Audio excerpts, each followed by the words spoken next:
Good morning, everyone. Today is Tuesday, June 18, 2024, and we're looking to go up at the market.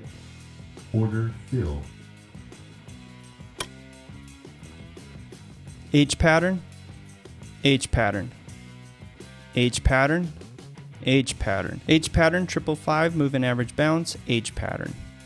Taking into consideration that the majority of the energy is towards the downside, our expectations for profit is going to be somewhere in the range of about 75 cents to $1. We have some moving averages that we have to compete with, so we're going to play it bar by bar.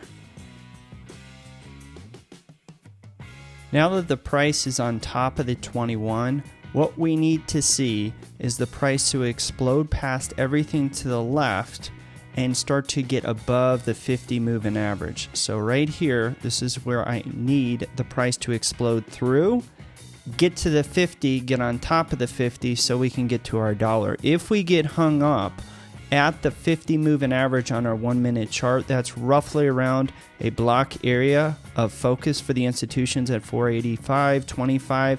So if we don't get any follow through here in the next couple minutes, we'll just take this 75-cent move, call it a day, because they might bring the price right back down to the discount area and then run it back up. This is more or less, this first time is just a test to see if it's going to be protected or not. As you can see, it is slightly protected, so we're going to keep that in our forefront of our mind to say here in the next couple minutes that 50 moving average is going to act like the gatekeeper in these situations.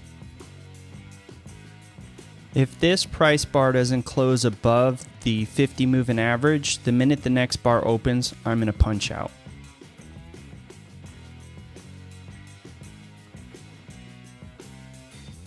Order fill.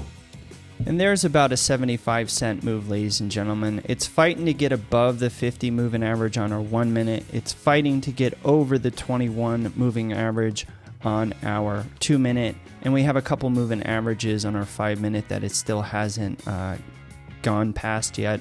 So I think this price is going to come down, find the discount area again, and then make an attempt to come back later on.